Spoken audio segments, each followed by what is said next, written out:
And now, AM 650 presents You and the Law, a comprehensive look at everything you need to know about the law. Now, here's Sterling Fox.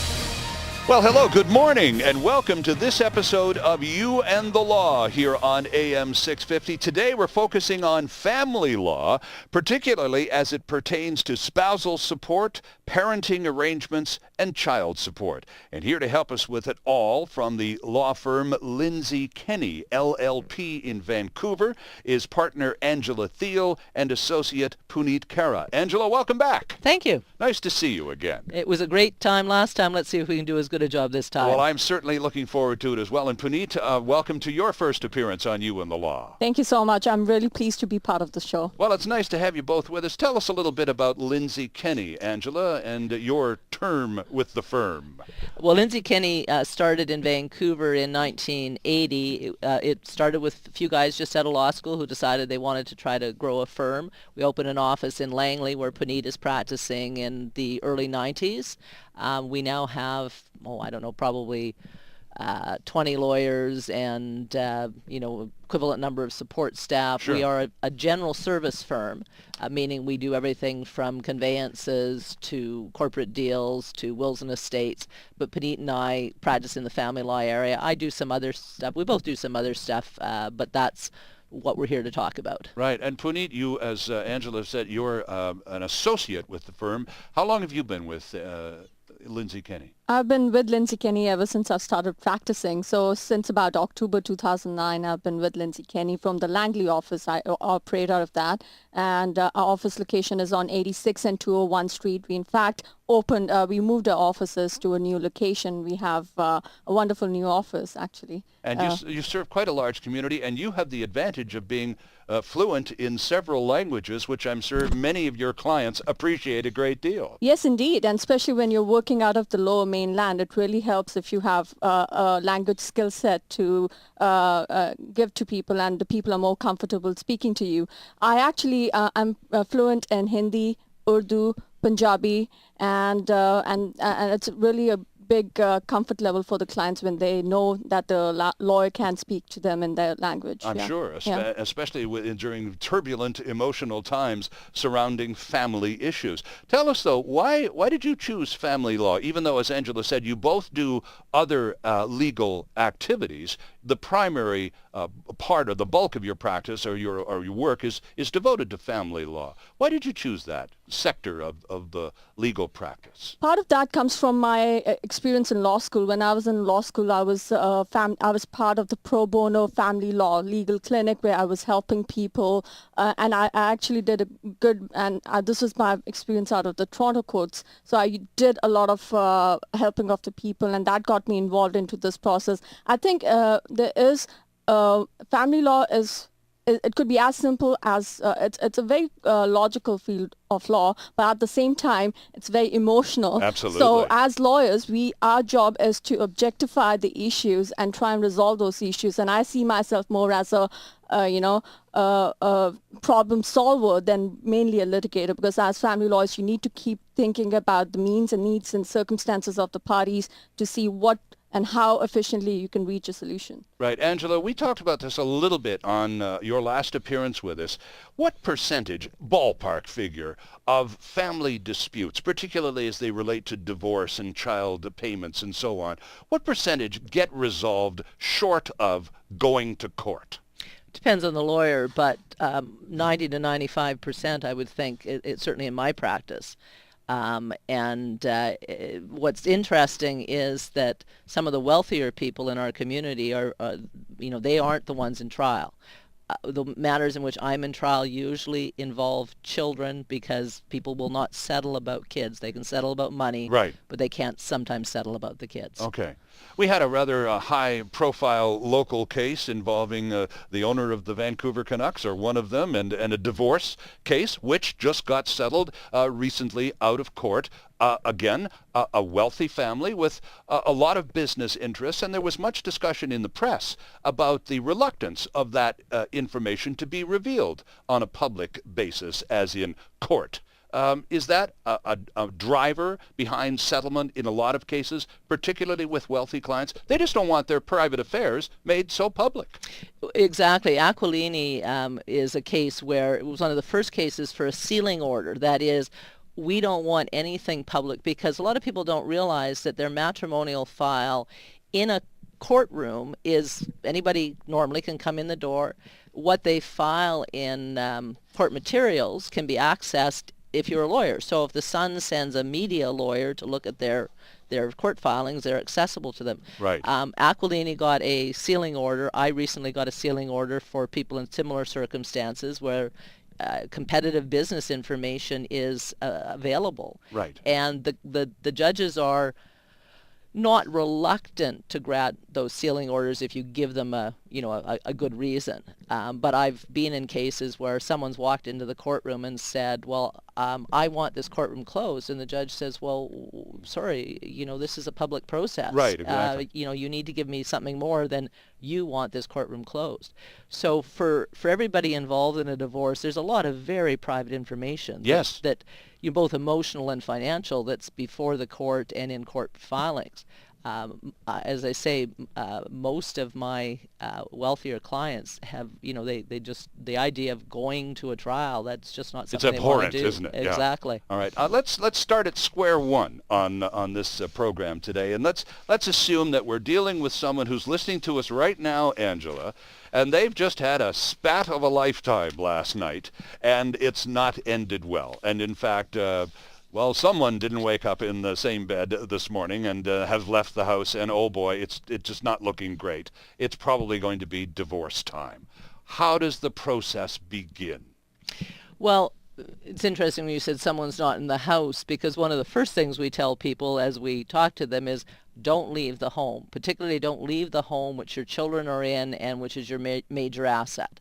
So if we're lucky, we get them before they make that irretrievable decision to leave the home. Because although in the heat of the moment, many is the occasion that someone says, that's it, I've had enough of you, I'm going to stay at my mother's tonight, and goodbye. Yeah.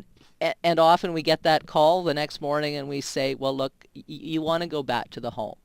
As long as there hasn't been violence, you want to be in the home because that's where your children are usually. And also financially, well, if you've got a mortgage payment to make and the average family doesn't have an extra, $1,200 or $1,500 to rent a place and they don't have enough furniture, as you're trying to sort of move through this is going to take this long to resolve, and because the courts have certain frameworks of schedules. So don't leave the house. Now, the first thing you want to talk about is, as somebody is, let's say they haven't called a lawyer yet. So what we hope people will do is they'll do a little bit of online research. They'll maybe go to their public library. There's an excellent book and website done by a colleague of mine, J.P. Boyd. He has a wiki book and has had a great website. We have great articles on our website. I guest edit J.P. Boyd's chapters of his book on understanding the court process. So get some information, and with all due respect, get that information from a credible source. Right. When someone calls me and says, well, my girlfriend says she gets $5,000 a month spousal support from her husband, and I want that much money. Sure. And you go, well, okay, but what does your husband earn compared to his, her husband? So get some credible information at the front end if you can. It simply just keeps your legal costs down when you do make that appointment with your lawyer. Right. So that you understand a little bit about parenting arrangements. You understand a little bit about how the finances are going to work, and you understand a little bit about your own finances. People come in to me all the time, and I start with, or I'm on the phone with them, and I say, how much equity do you have in your home? First, you own your home. Okay, how much equity do you have in your home?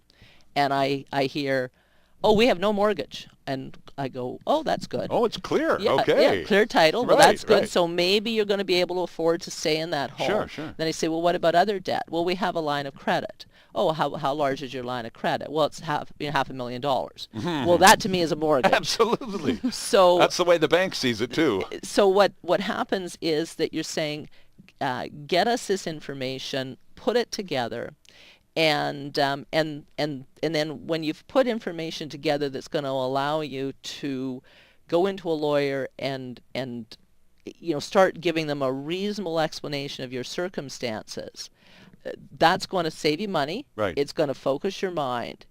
And then you're probably going to do the work of looking to see, how do I find a lawyer? Now, you recommended your website, Lindsay Kenny's website, which is lklaw.ca, by the way, friends. It's a great website, and there's lots of terrific information on it, especially from the point of view of, oh, so it's happened to you now. Now what?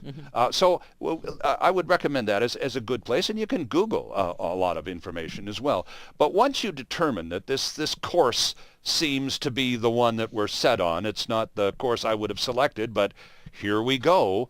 I guess I'm going to need a lawyer. Now, I would, of course, recommend the services of Lindsay Kenny, LLP. Well, thank you so much. Well, you're quite welcome. But how does one go about, Puneet, finding a good family lawyer? Do you ask your friends?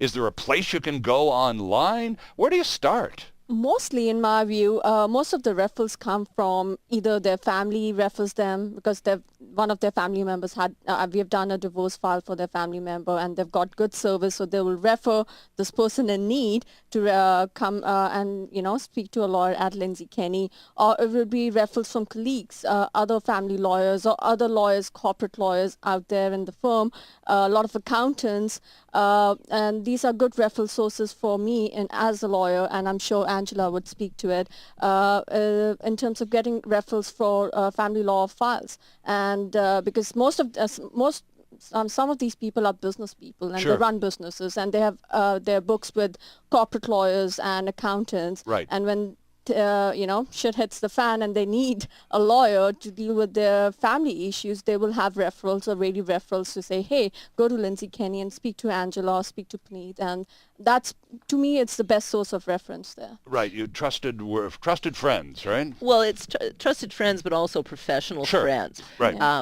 Most of my referrals at sort of a higher level call now are coming from accountants and other lawyers in larger firms that may not have a family lawyer. And one of the reasons that if you have a corporate client in a large firm, and a male corporate client often, they're not going to necessarily like what happens in their divorce. So I'll have a friend in another firm who'll say, we don't want this, valued corporate client in our firm for family law purposes, because there's always that unpleasantness Right. of, I'm not going to like this Right. advice. You didn't get me everything I wanted. Exactly. Yes. But it's also it's not so much you didn't give me everything you wanted. In certain circumstances, there's nothing much you can do Sure. for somebody Right. in terms of the cost to them of getting a divorce, and so you get a referral from Bullhauser and Tupper. I've got a good friend there. Send me a lot of work.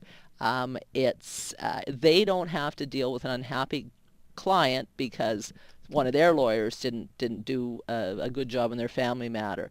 They don't have a conflict, because often there's conflicts if a couple has been doing work with one firm. And accountants, again, a very good source of work, because they there's often tax savings you've got to do through a divorce, and you need the accountant to assist you in telling you, well, how can we do this that's more tax effective for these people? Do you prefer that initial contact, once, suppose I've had a referral to you, oh, you got to go see Angela at LK Law. She's top of the pops. Okay, so I want to contact you. Do I pick up the phone, or am I better advised to send you an email with information that you can digest at your leisure, rather than calling you out of the blue? You don't know who I am, and will you take my case, please? Well, I'm not going to speak for every lawyer, but I really prefer an email, and it starts with one basic proposition, and that's conflict. So if you send me an email with the names, now we have a Langley office, the first thing I'm going to do is I'm going to send out an email. Is anybody dealing with the husband? Is anyone dealing with the wife? In your firm? In my firm. Okay. And then we're going to search historical records in our firm to make sure that we haven't done the type of file that would conflict us out. So, for example, I've got a couple in Langley that they've done 2 or 3 mortgages and repurchases of houses in our firm together. Okay. We won't normally consider that a conflict. And so if the husband comes to us and says, would you be my lawyer, we'll say, well, we can do that because legally it doesn't look like we have a conflict here. But your wife may raise a conflict. And so we want to know that at the front end because, A, we don't want the client to waste their time and money talking to us when we can't take the case. Sure.